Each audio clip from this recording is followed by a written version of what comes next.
When I was a kid, Christmas was magical. I remember the Christmas tree in our house with all the presents stacked around it and going to Christmas Eve service at church, which was so special because it was the only time of year when we went to church at night. And the lights were down and we got a candle to hold and we sang Christmas carols, Silent Night, Holy Night.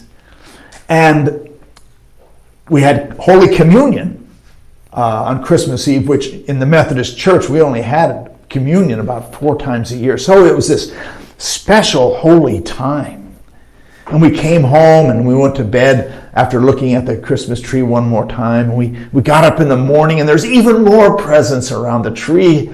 And we opened our presents one by one after my dad handed them out. And then we had cinnamon rolls, and then we had a big Christmas dinner. So Christmas for me and my family was such a magical and special time. But that was a long time ago. We've come a long ways from the 1950s, and it seems like the world is a different place. We hear in our world of such terrible things, the war in Ukraine and mass shootings, and we have this pandemic that never seems to end, and our children are so anxious and fearful. It just seems like a completely different world to me. And so we wonder, will Christ come this year? Will we be able to recognize Jesus when Jesus arrives at Christmas this year? It seems almost like Christmas isn't Christmas anymore.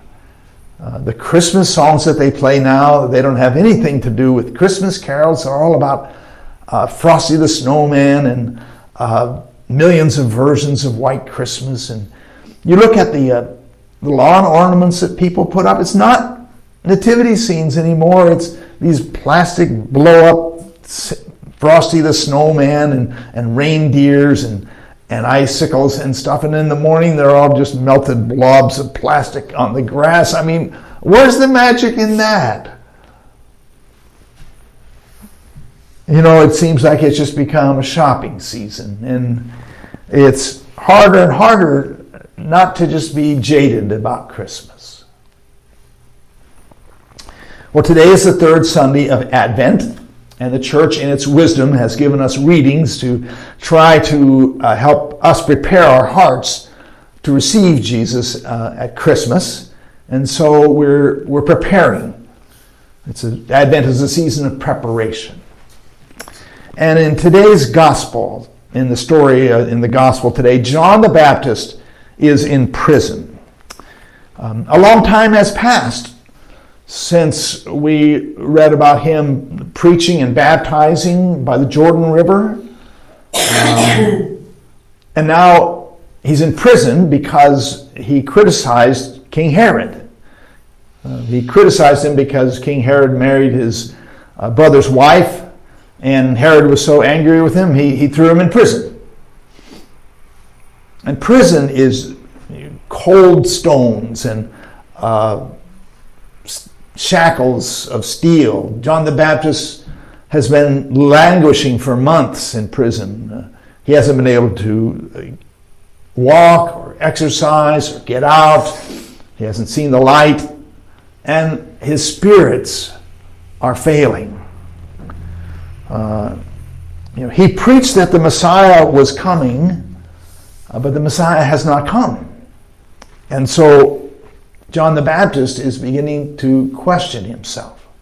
I'm sure it must be depressing and sad to sit in jail for so long, even though his disciples have been bringing him what food they can and trying to keep his spirits up. But inevitably, his spirits have to be sinking. So he sends his disciples to Jesus to ask him, are you the Messiah? Are you the Christ? Or should we wait for another one? He was so sure that Jesus was the Messiah, and now he's not so sure. Now, every faith has to be tested. And now John the Baptist's faith is being severely tested. So the disciples, John's disciples, come to Jesus and they ask him, "Are you the one who is to come, the Messiah, or should we wait for another?" And Jesus tells them, "Go and tell John what you hear and see. The blind receive their sight, the lame walk, the lepers are cleansed, the deaf hear, the dead are raised, and the poor have good news brought to them." Jesus doesn't say, "Yes, I'm the Messiah.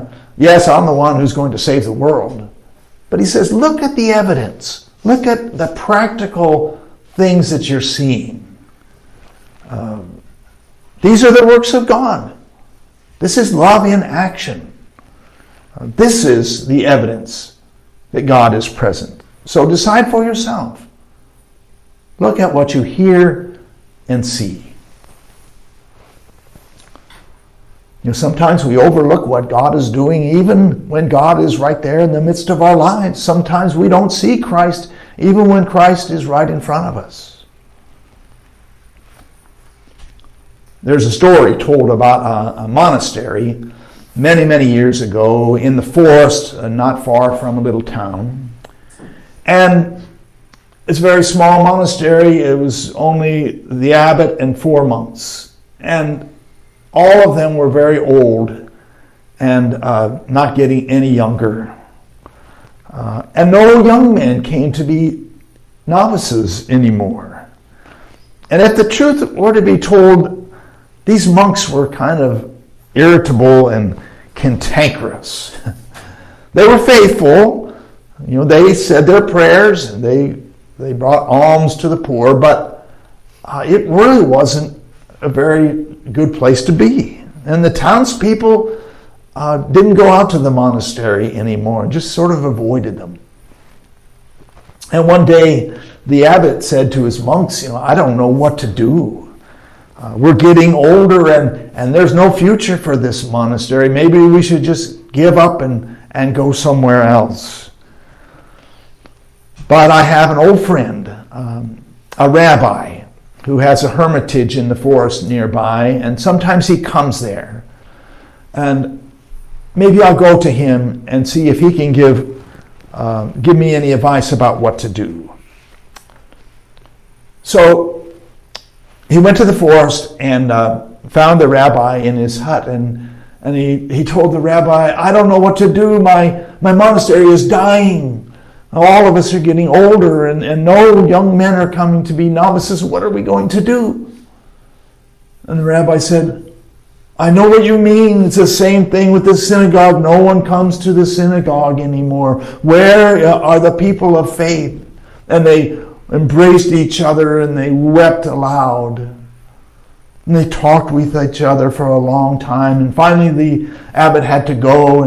And before he left, he said, "Do you have any advice for me?" And the rabbi said, "No, I'm sorry. I don't have any advice for you. The only thing I can tell you is that one of you is the Messiah." So the abbot went back to the monastery and he gathered the monks and he said, "The rabbi said that he didn't have any advice for me. But he said this one strange thing as I was leaving. He said, 'One of us is the Messiah.'" And the monks all went back to their rooms and they started to think about that. They said, "Well, if one of us is the Messiah, I wonder which one it is. It could be, Brother Thomas. He's so cranky and crabby. On the other hand, he is faithful in his prayers. It might be Brother Thomas. I wonder if it's Brother Elrod. He's so passive and withdrawn. It couldn't be him. On the other hand, he's always the one that's there when someone is sick or hurting and needs care. Maybe it's Brother Elrod. Or maybe it's the abbot. He's discouraged, but he is a holy man." And then I wonder, Could it be me? Maybe, am I the one to be the Messiah? And so what happened was, on the off chance that one of the other brothers was the Messiah, they began treating each other with extraordinary respect. And on the off chance that they were the Messiah themselves, they began to treat themselves with extraordinary respect. And what happened was that the atmosphere in the monastery began to change. And there began to be this mood of joy and love and respect. And the people in the town started to notice this, that when they came by the monastery, there was this aura of holiness about it. And they started to tell other people about it. And people started to come to the monastery. And pretty soon, young men came, and some young men said that they would like to be novices at this monastery. And over time, that monastery began to renew itself and began to thrive and grow as a living place of God.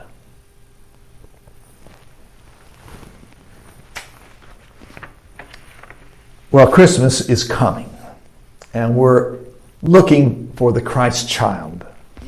But I wonder, is the Christ child maybe here among us already? Maybe the Christ child is within each of us, just waiting to be recognized. Maybe the Christ child is in the cashier at the grocery store. Maybe the person we see on the street, maybe it's a homeless person that we go by. Maybe it's in our neighbor down the street. Maybe it's a family member, or maybe even it's within us. Maybe Christ is found in people who are different from us, who have different skin color, or come from different countries, or speak a different language. The Bible says that every human being is created in the image of God. Every human being has the spark of divinity. And when we recognize that, and when we treat every human being with extraordinary respect, then we find the Christ child all around us.